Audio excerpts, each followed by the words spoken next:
చాలా నెలల నుంచి కూడా ఏఎన్ఎంస్ అంటే 2019 నుంచి కూడా మేము సచివాలయం ఏఎన్ఎంస్ కింద విధులు నిర్వహిస్తున్నాం. చాలామంది చాలా హోప్స్తో మేము సచివాలయంలో అయితే అడుగు పెట్టామండి.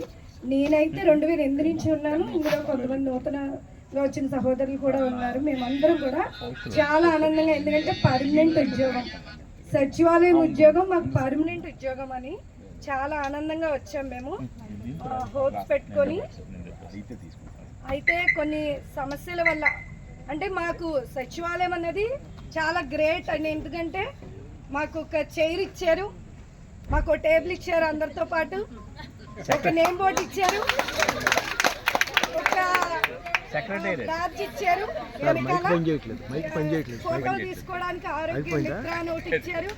ఇవన్నీ చాలా హ్యాపీగా ఫీల్ అయ్యామండి మేము. అంటే ఒక ఎమోషనల్గా కూడా మేము చాలా ఫీల్ అయ్యాం. నేనైతే ఫీల్ అయ్యానండి. అబ్బా చైర్ ఫోటో తీసుకొని అప్లోడ్ చేయమంటున్నారు ఆరోగ్య మిత్ర, మిగతా వర్క్స్ ఏముండో, యాండ్నైట్లు చూసుకొని వచ్చేయచ్చు, ఒక ఇమ్యునైజేషన్ చేసుకోవచ్చు, హ్యాపీగా ఉండొచ్చు నేను అనుకున్నానండి. నాతో పాటు మా సోదరిమణులు కూడా అనుకున్నారు. కానీ నా ఫీలింగ్ నేను చెప్తున్నానండి. అనుకున్నాం, చక్కగా సాగుతుంది. ఒక మంచి శాలరీ, అప్పటిదాకా అంత శాలరీ నేను చూడలేదు. హ్యాపీ, మంచి శాలరీ, అది బ్యాగ్లో వేసుకోవడం, ఫ్యామిలీని బాగా డెవలప్ చేసుకోవడం. ఓకే, అది చాలండి. మినిమం జీవితానికి 15,000 మాకు పెట్టారు కదా, చాలు. అందులోనే మేము ఏమైనా సంతృప్తిగా చేసుకుంటున్నాం. అక్కడ స్టార్టింగ్ ఒక్క సర్వే ఇచ్చారు. ఓకే, నూతన ఉత్సాహం కదండి, పంచాయతీ సర్వే స్టార్ట్ చేసాం. చెప్పకపోవడానికి మేము స్టార్ట్ చేసాం అందరితో పాటు. ఎందుకంటే మా సచివాలయం మేమందరం 7 ఎంప్లాయీస్, మిగతా వాళ్ళతో పాటు మేము చెయ్యాలి. ఏఎన్ఎంస్ ఎప్పుడు కూడా అండి అన్ని సర్వేలు మేము చేస్తామండి. ఎందుకంటే పాత ఏఎన్ఎంస్తో చాలామంది పోలిస్తారు, వాళ్ళు చేస్తున్నారు, వాళ్ళు క్యారియర్లు పుచ్చుకొని కొండలు ఎక్కి ఇంజక్షన్ చేశారు, మీరేంటి ఎలా ఉన్నారు అని నన్ను ఎన్నోసార్లు, నన్ను అనలేదు కానీ మా వాళ్ళు కామెంట్ చేశారు, నేను విన్నాను. అప్పుడు ఓన్లీ ఒక్క పనే ఉందండి, క్యారియర్స్ ఇవి. కానీ మేము అంటే కొత్త నూతన జనరేషన్ కదండి, ఫోను, వర్క్, జీతం, ఫ్రెషర్స్, ఎగ్జైట్మెంట్తో స్టార్ట్ చేసాం. స్టార్ట్ చేసి చక్కగా సర్వేలు చేస్తున్నాం. నెక్స్ట్ హెల్త్ సర్వేలు. ఓకే, పర్వాలేదు, అది మా మెడికల్ డిపార్ట్మెంట్. ఎందుకంటే మేము చదివింది ఒక నర్సింగ్ కాబట్టి మేము ఖచ్చితంగా చెయ్యాలి కాబట్టి చేస్తున్నాం. హ్యాపీ, చాలా హ్యాపీ. అది ఇది అది ఇది అది ఇది హ్యాపీ. 2 years చేస్తామండి పర్మనెంట్ చేస్తే, ఎగ్జామ్ పెట్టి ఇంకా హ్యాపీ. ఏఎన్ఎంస్కి ఆకాశంలోకి వెళ్ళిపోయామండి మేమందరం. అంటే ఎప్పుడు మరి ఇంట్లో ఆడవాళ్ళం, బయటకు వచ్చాం, జీతం, సర్వేలు చేస్తాం, బాగుంది అని స్టార్ట్ చేసేస్తున్నాం. ఒక డెలివరీ కేసుకి వెళ్తాం, డెలివరీ ఓకే అర్ధరాత్రి 8 ఫోన్ చేసినా పిల్లలు మొగుడు అందరు పక్కన, డెలివరీ, మేము అయితే వెళ్ళిపోతాం. ఇవన్నీ చక్కగా ఉన్నాయండి మాకు. అంటే సార్ ఇందాక చెప్పారు, మీరు ప్రజల్లో ఉండే సోదరి, మన అప్పటి వరకు బాగానే ఉందండి. సర్వేలు చేయకముందు మేము ప్రజల్లోనే ఉన్నాం, ఇప్పుడు ఫోన్లోనే ఉన్నామండి. మేము ప్రజల్లో ఒక్క నిమిషం కూడా లేవు. నేను ఖచ్చితంగా ఎక్కడైనా చెప్తానండి. ఎందుకంటే మేము ప్రజల్లో ఉండి ఒక క్యాండిడేట్లు ఎప్పుడు చూస్తామండి. ఇలా వెళ్ళి క్యాండిడేట్లు చూసేలోపు యూనిసెఫ్ అయిందా, P4 అయ్యిందా, ఏదా ఏఎన్ఎం ఏది, అది ఏది, ఇక్కడ ఈ టేబుల్ దగ్గర ఏది, 3 కానీ 5 వరకు టేబుల్ దగ్గర కూర్చోమన్నారండి. సరే, ఆఫీసు కాపలాను కూర్చోమన్నారు. మరి మా మీద బాగా ప్రేమతో సహోదరులు బాగా ఉదయం నుంచి సర్వేలు చేసుకుంటున్నారు. ఏఎన్ఎం ఆఫీస్లో కూర్చుంటుందని బాగుంటుందని కూర్చోమన్నారు. కూర్చున్నాం 3 to 5. ఇక్కడ పక్కన మెడికల్ అని ఈ విలేజ్ క్లినిక్లో ఏఎన్ఎం గారు ఏరి అంటున్నారండి. మరి 2 ప్రశ్నలకు సమాధానం మాకు అప్పటి నుంచి తెలియదు. అలా చేసుకుంటూ వచ్చామండి. ఓకే, చాలా హ్యాపీగా ఉన్నాం. తర్వాత ప్రమోషన్లు అన్నారు, కొంతమందికి ఇచ్చారు, కొంతమందిని వదిలేశారు. పోలే, దానికి కూడా మేము కాంప్రమైజ్ అవుతున్నాం. మేము ఎప్పుడు కూడా ఏఎన్ఎం కాంప్రమైజ్ అవుతూనే జాబులు చేస్తున్నామండి. ఆనందం అయితే లేదండి. ఇప్పుడు ఫస్ట్ 2019లో ఉన్న ఆనందం ఏఎన్ఎంకి ఇప్పుడు ఉందండి, మీరు చెప్పండి. ఉందా? 2019 అంటే ఎగ్జైట్మెంట్. ఇప్పుడు ఏఎన్ఎం దగ్గర వచ్చి 85 యాప్స్ ఉన్నాయండి. 85 యాప్స్ మీరు రోజు చేస్తున్నారా అని ప్రశ్న రావచ్చు. కానీ ఖచ్చితంగా 12 యాప్స్ మీరు రోజు చేయాల్సినవి అండి. రోజు ఓపెన్ చేయాలి. నేను యాప్స్ గురించి చెప్పి బోర్ కొట్టించనండి, జస్ట్ చెప్తాను సార్, ఏమనుకోవద్దు. మార్నింగ్ 9 మీకు 10 అన్నారు కదండి తంబు, కానీ సచ్చినట్టు యూఐపీ ఎన్నింటి స్టార్ట్ చేయాలండి? మేము 8ంటికే స్టార్ట్ చేయాలండి. కానీ మాకు వచ్చేసరికి తంబు ఎక్కడ పడుతుందండి? సచివాలయం బయట ఓన్లీ ఆ డోర్ దగ్గరే పడుతుందండి. నాకు ఈ డిఎంహెచ్ఓ ఆఫీస్ దగ్గర వ్యాక్సిన్ అయితే బొమ్మూరు నా ఆఫీస్ అయితే నేను బొమ్మూరు దగ్గరికి వెళ్ళి తంబు వేసుకొని ఈ వ్యాక్సిన్ మధ్యలోంచి వెళ్ళాలి. నాకు బండి రాదు, మరి నేను ఎలా వెళ్ళనండి? బండి వచ్చిన వాళ్ళు బండి వేసుకొని వెళ్తాను, బండి రాదు నేను వెళ్తాను. వ్యాక్సిన్ మధ్యలో బతిమాలుకొని పేషెంట్ల బండి మీద వెళ్తాం, లేదా కంగారుగా వెళ్తాం. యాక్సిడెంట్ అయితే మాకు రెస్పాన్సిబిలిటీ ఎవరండి? గవర్నమెంట్ ఏం లేదు. అంటే మాకు ఇప్పుడు దాకా మాట్లాడే ఛాన్స్ ఉన్నా మా ఏఎన్ఎంస్ బాధలు పర్లేదు. ఇప్పుడు ఎవరు షోకేజ్ నోటీసులు ఇస్తారో, మనం ఏమన్నా మాట్లాడితే మెడికల్ ఆఫీసర్ గారు తిడతారేమో, మనం ఏమన్నా అంటే మనకి ఎవరు సపోర్ట్ రారేమో అని మేము ఇప్పుడు దాకా కూడా అలాగే ఉన్నాం.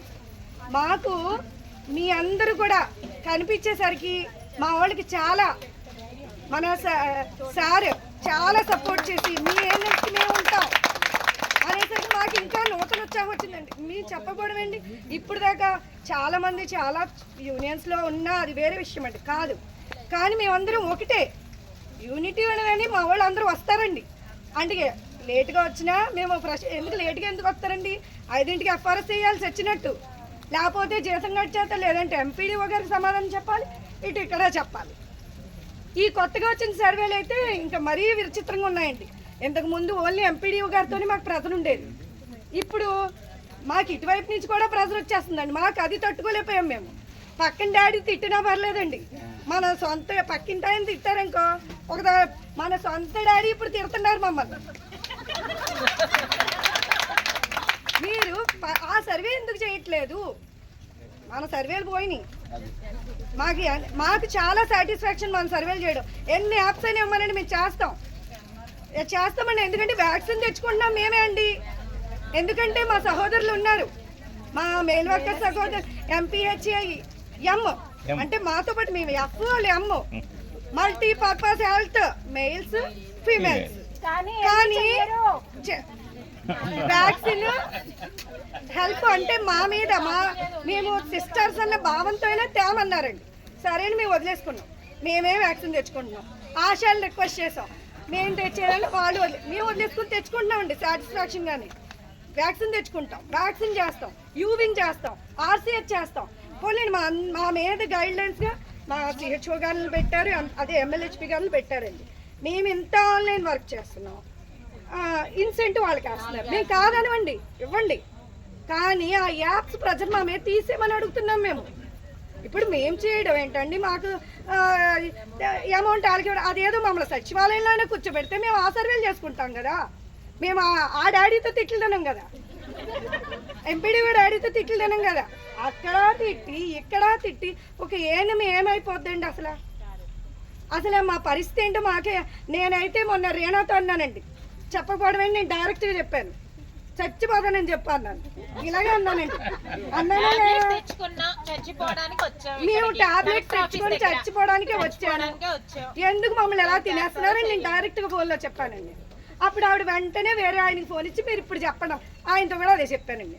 టాబ్లెట్లు తెచ్చుకొని వచ్చాను సార్, నేను ఏ ప్రసరం తట్టుకోను, సిడిఎన్సిడి చేయనా, యూవిన్ చేయనా, ఆర్సీహెచ్ చేయనా, లేకపోతే ఐడిఎస్పీ చేయనా, లేకపోతే ఇటువైపు P4 చేయమా, ఇటు యూనిసెఫ్ సర్వే చేయమా, ఇంకా కొత్తగా వచ్చి ఇప్పుడు మళ్ళీ జీవో ఒకటి వచ్చిందండి మాకు.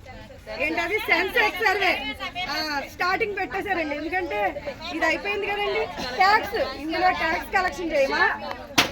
మాకు ఈ రెండు అర్థం కాక ట్యాక్స్ లో కమిషన్ ఉందమ్మా, కమిషన్ ఉంది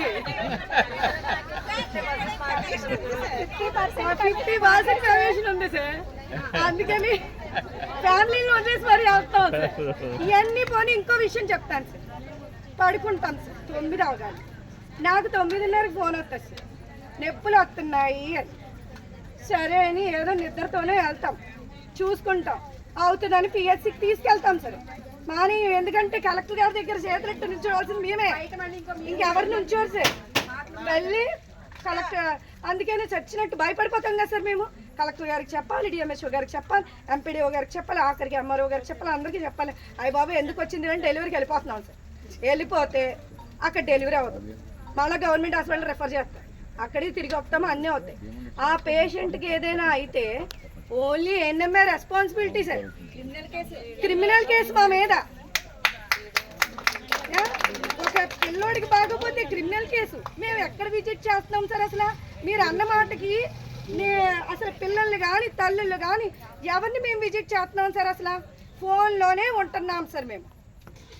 ఆ జనాలు ఏమనుకుంటున్నారంటే వీళ్ళు యూట్యూబ్లు రీల్స్ చూస్తున్నారేమో అనుకుంటున్నారు.